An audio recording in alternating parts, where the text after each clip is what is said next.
अगर मैं आपसे ये कहूं कि यूनाइटेड स्टेट्स मिलिट्री ने एक ऐसा मैकेनिकल हथियार बनाया था जो बिल्कुल अलादीन के कालीन की तरह चलता था, बोले तो हवा में लेकर उड़ता था, तो शायद आप इस बात पर यकीन ना करें। तो चलो आओ इसे साबित ही कर देते हैं। अब आप में से बहुत सारे प्यारे चहीते सब्सक्राइबर्स ने एक लंबा चौड़ा शिकायत का पत्र लिखा, जिसमें आपने ये कहा कि भैया आप काहे नहीं बता रहे हो आजकल इतिहास, ऐसे कैसे बुझेगी ज्ञान की प्यास। तो अब मेरी भी सुन लो, बिल्कुल ना होना उदास, इस वीडियो में जरूर बताया जाएगा छोटा सा इतिहास। तो चलो जी, पॉपुलर डिमांड पर इतिहास से ही शुरू करते हैं। 1 मिनट की हिस्ट्री है, ज्यादा बोर नहीं करेगी, मजा आएगा। और इस बार हम अमेरिका का नहीं बल्कि चाइना का महिमा मुंडन करेंगे। हाँ जी, जैसी हरकतें चाइना करता है या करी थी उस हिसाब से तो मुंडन ही होना चाहिए। सुनो कहानी। बात है 6ठी शताब्दी की। चाइना का दुष्ट राजा काओ यांग एक नया शौक पाल लेता है। 24 साल का ये राजा अपनी ऊट पटांग हरकतें करने के लिए पूरे चाइना में फेमस था। इसकी एक इच्छा थी कि ये इंसानों को उड़ते हुए देखना चाहता था, बोले तो फ्लाइंग मशीन बनाना चाहता था, लेकिन बनेगी कैसे। तो उसके लिए महाराज ने जेल से कैदियों को निकाला, एक एक करके निकाला, और बांस के झाड़ को उनके हाथों से बांध डाला और उनसे कहा जाओ बेटा उड़ो।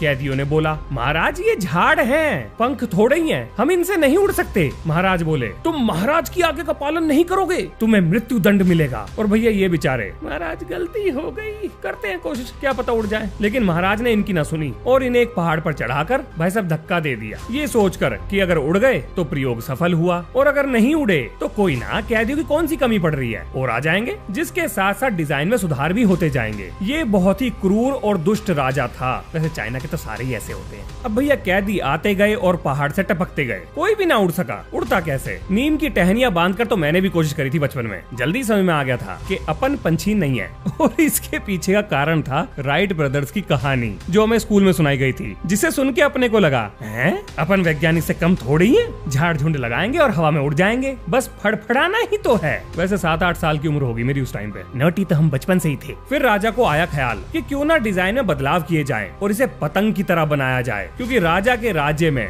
बड़े बड़े आकार की पतंगे लोग उड़ाया करते थे। तो राजा ने बुलाया मंत्री और उससे कहा सुनो बेटा, एक बढ़िया सा पतंग का डिजाइन तैयार करो, हम लोग कैदी उड़ाएंगे। मंत्री ने खोपड़ी खुजाया, दिमाग चलाया और एक बढ़िया सा डिजाइन बनाकर राजा के हाथ में थमा दिया। राजा ने कैदियों को उस पे टांगा और पहाड़ से धक्का दे दिया और वो भी नहीं उड़े। फिर राजा ने ये सोचा कि यार ऐसे तो ये ना उड़ने वाले, चलो एक काम करते हैं, इस पतंग के साथ ना एक डोर बांध देते हैं, क्योंकि जैसे पतंग डोर से उड़ती है तो क्या पता डोर बंधने के बाद ये भी उड़ जाए। और राजा ने पतंग के साथ डोर बांधने का आदेश दे दिया, लेकिन इस डोर को उस कैदी के परिवार वालों के हाथ में दिया कि भैया तुम उड़ाने की कोशिश करो, क्योंकि तुमसे ज्यादा कोई भी कोशिश नहीं करेगा इसकी जान बचाने की। परिवार वालों की आंखों के सामने उनके चहीते लोग पतंग से गिर गिर के दम तोड़ने लगे। डिजाइन में बदलाव होते रहे और एक दिन एक कैदी उस पतंग को लेकर उड़ गया। बहुत खुश हुआ, उसे ये लगा कि उसने राजा का सपना पूरा कर दिया है, तो अब उसे आजादी मिल जाएगी। लेकिन राजा ने उसे भूख और प्यास से कैद करके मारने का आदेश दे दिया। हाँ जी, निपटा दिया उसे। यहाँ से आप समझ पाएंगे कि जो लोग पावर में होते हैं उनके लिए इंसान की जान की कीमत कितनी है। आज भी ऐसा ही है। मेरा इशारा समझ रहे हो ना?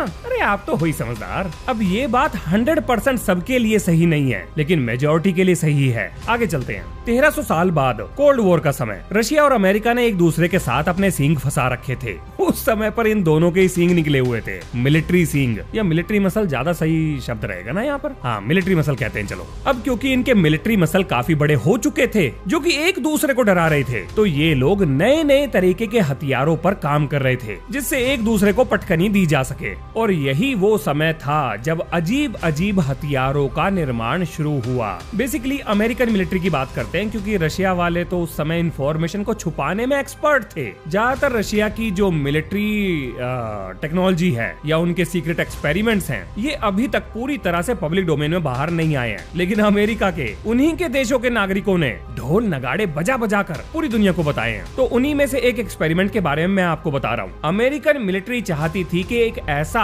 फ्लाइंग हथियार बनाया जा सके जो कि सैनिकों को जमीन से ऊपर उठाकर एक जगह से दूसरी जगह बहुत जल्दी ले जा सके। और ये हथियार ऐसा होना चाहिए जिसे हमला करने के लिए भी इस्तेमाल कर सके। अब आता है सवाल कि अमेरिकन मिलिट्री ऐसा हथियार आखिर बनाना ही क्यों चाहती थी? कोई तो कारण होगा, क्योंकि उड़ने के लिए तो हम हेलीकॉप्टर का भी इस्तेमाल कर सकते थे। फिर ये नए तरीके का हथियार क्यों चाहिए था उन्हें? तो जी इसके पीछे ये कारण था कि अगर हेलीकॉप्टर या प्लेन की मदद से सैनिकों को एक जगह से दूसरी जगह ले जाया जाए, तो हेलीकॉप्टर को टारगेट अगर कर दिया जाए, यानी उस पर हमला कर दिया जाए, तो सारे सैनिक इकट्ठे बड़ी आसानी से मारे जा सकते थे। लेकिन अमेरिकन मिलिट्री एक ऐसा हथियार बनाना चाहती थी जिस पर सैनिक खड़े होकर उड़ सके, ताकि अगर किसी को निशाना बनाया भी जाए तो एक आध सैनिक की ही जान जाए, बाकी लोग अपने मिशन को बड़े आराम से निपटाएं। और दूसरा कारण ये था कि जमीन पर माइंस बिछाई जाती थी। अब ऐसे में सैनिकों के लिए जमीन को पार करना बड़ा ही मुश्किल था, तो ये नया जुगाड़ उनके लिए परफेक्ट मशीन थी। अब सामने आते हैं एक इंजीनियर जिनका नाम था चार्ल्स जिमरमैन, जिन्होंने एक ऐसा प्लेटफॉर्म तैयार किया जिस पर सैनिक खड़ा होकर उड़ सकता था। इसके नीचे एक पंखा लगा था, बोले तो रोटर, जो नीचे की तरफ हवा फेंकते हुए उल्टी दिशा में थ्रस्ट पैदा करके बड़ी आसानी से किसी को भी उड़ा सकता था। आप इसे उल्टा उड़ता हुआ हेलीकॉप्टर भी कह सकते हो,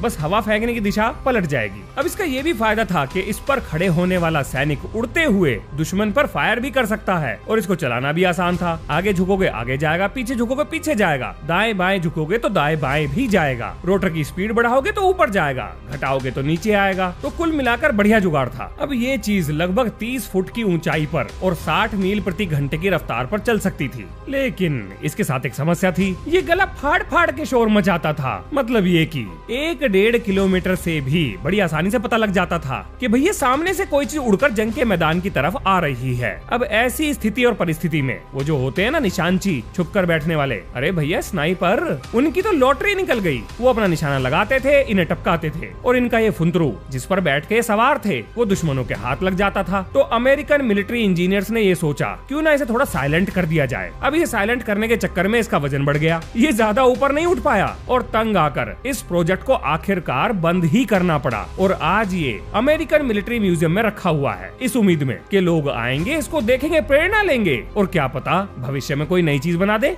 अब अगर आपको ये अलादीन का कालीन अजीब लगा तो चिंता ना करो, मेरे पास इससे भी अजीब चीजें हैं। अगर मैं आपसे ये कहूँ कि एक हवाई जहाज के अंदर दूसरा हवाई जहाज फोल्ड करके रख दिया जाए, तमीज से नहीं पूरी बदतमीजी से फोल्ड किया जाए, मतलब घुचड़ मुचड़ करके रख दिया जाए, जो कि उड़ भी सकता हो। हाँ, मुझे पता है कि इस पर यकीन करना मुश्किल है, लेकिन ये सच है। इतिहास में फोल्डेबल प्लेन भी बनाया गया था, रबर का प्लेन नहीं, रबर का नहीं था, रबर और नायलॉन के मिक्सचर से बनाया गया था, जो उड़ता भी था, एकदम रपा-रप उड़ता था। अब जैसा कि हम जानते हैं, आवश्यकता ही आविष्कार की जननी है, तो ऐसे हवाई जहाज को बनाने की कौन सी आवश्यकता पड़ गई, क्योंकि बिना जरूरत के तो दिमाग में ख्याल नहीं आने वाला। हाँ जी, दरअसल बात ये थी, मान लो आपने अपना एक फाइटर प्लेन दुश्मन देश के इलाके में भेज दिया, जहाँ दुश्मन ने उसको निशाने पे ले लिया और टपका दिया, लेकिन पायलट बच गया। तो भैया पायलट अब क्या करे, वो तो पकड़ा जाएगा, और मानव शरीर कितना टॉर्चर झेल पाएगा। हो सकता है गलती से या ड्रग व्रग देके उससे जरूरी राज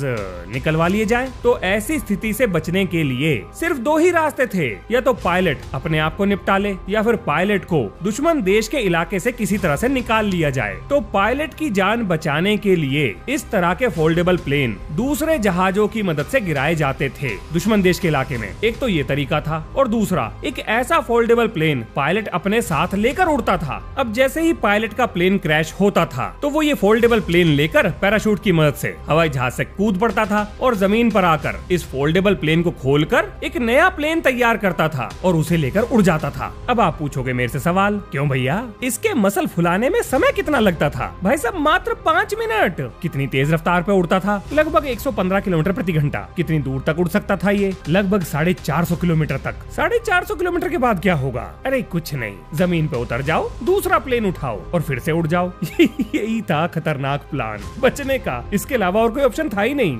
अब 1957 में गुडईयर जो टायर बनाती है, हाँ वही टायर बनाने वाली कंपनी जिनके टायर हम अपनी गाड़ियों में इस्तेमाल करते हैं, उसने एक प्लेन का आइडिया दिया जिसका नाम था इन्फ्लेटो प्लेन। अब इस प्लेन के साथ था एक कंप्रेसर, बस उसे चलाओ, हवा भरो और प्लेन जल्दी ही फूल कर कुप्पा हो जाता है। इसमें लगा था एक प्रोपेलर, बस उस पंखे को घुमाओ, प्लेन स्टार्ट करो, बैठो और उड़ जाओ। अब कमाल की बात सुनो, मान लेते हैं कि आप इसको लेकर उड़ लिए और दुश्मन देश ने इस पर भी फायरिंग कर दी, तो भाई साहब ये इतना जबरदस्त था कि अगर 600-650 छेद इस जहाज के अंदर हो गए, कोई टेंशन नहीं, इसका प्रोपेलर सामने से आती हुई हवा का एक हिस्सा लगातार इसके अंदर भरता रहता था। अब उससे ये होगा कि छेद से हवा निकलती रहेगी, लेकिन प्लेन के अंदर भरा हुआ प्रेशर कम नहीं होगा, क्योंकि लगातार कंप्रेसर उस प्रेशर को मेंटेन करेगा। यानी घायल अवस्था में भी ये पायलट को बचा लेता था। लेकिन इसके साथ समस्या आ गई। अब क्योंकि ये ठोस फ्रेम का एयरक्राफ्ट नहीं था, तो तेज हवा के झोंके में इसके पंख बड़ी आसानी से से फोल्ड हो जाते थे। अब ये तो बहुत बड़ी समस्या थी, क्योंकि अगर ऐसा हुआ तो भाई साहब ये जहाज और इसको उड़ाने वाला चालक दोनों टपक जाएंगे। और ऐसी 2 घटनाएं घटी भी, जिसमें एक में तो चालक बच गया, लेकिन दूसरे की किस्मत इतनी अच्छी नहीं थी, वो बेचारा मारा गया। एक और टेस्ट फ्लाइट में इसका एक तार टूट गया, जिसकी वजह से ये विमान जमीन पर आ गिरा। हालांकि बस यही 2 घटनाएं ऐसी हुई थी जो इस जहाज के खिलाफ जाती थी, लेकिन फिर भी पता नहीं क्या भांग खा के वहाँ पर लोग काम करते होंगे। अमेरिकन मिलिट्री ने इस जहाज पर पूरी तरह से प्रतिबंध लगा दिया, मतलब आम लोगों के लिए लगा दिया। जो पब्लिक डोमेन में बात है मैं वो बता रहा हूँ, बाकी उन्होंने क्या किया होगा इसका नहीं मालूम। पर्सनली अगर आप मेरे से पूछें तो मुझे ये इन्वेंशन बड़ी जबरदस्त लगी। अगर इस पर काम किया जाता तो इसे तो कमर्शियली भी इस्तेमाल कर सकते हैं। ये बढ़िया चीज है मेरे हिसाब से तो है। यह हमने सबक सीख लिया है। अब सारी ये जो कॉन्फिडेंशियल जानकारियां होती हैं ये व्हाट्सएप चैनल पर ही मिला करेंगी। अगली वीडियो में इससे भी अजीब इन्वेंशंस के बारे में बात करेंगे, यानी अमेरिका के द्वारा बनाया गया फ्लाइंग सॉसर, यूएफओ बना डाला था इन लोगों ने। अब क्यों बनाया था ये तो मैं वीडियो में बताऊंगा। छोटे बच्चों को कैद करने के लिए जाल बनाया था। कितने छोटे बच्चे? वो बच्चे जो पैरों से चल भी नहीं सकते थे, उन्हें जाल में कैद करके बिल्डिंग के बाहर लटकाया जाता था। पर ऐसा क्यों? हाँ जी, ये भी उसी वीडियो में बताऊंगा। इतिहास में ऐसी बहुत सारी खोजें हुई हैं जिनके बारे में हमें नहीं बताया जाता, पर कोई ना, जितना मुझे पता है मैं आपको जरूर बताऊंगा। लेकिन इफ बट किंतु परंतु ये तभी हो पाएगा अगर YouTube एल्गोरिदम के पेट में दर्द ना हो। तो अगर ये वीडियो चल निकली तो इस सीरीज को कंटिन्यू करेंगे। बहुत सारी इन्वेंशंस है अपने पास जिनके बारे में धीरे धीरे करके मैं आपको सब बताऊंगा। तो ये है इस वीडियो का अंत। मिलते हैं नेक्स्ट वीडियो में। जय हिंद, जय भारत।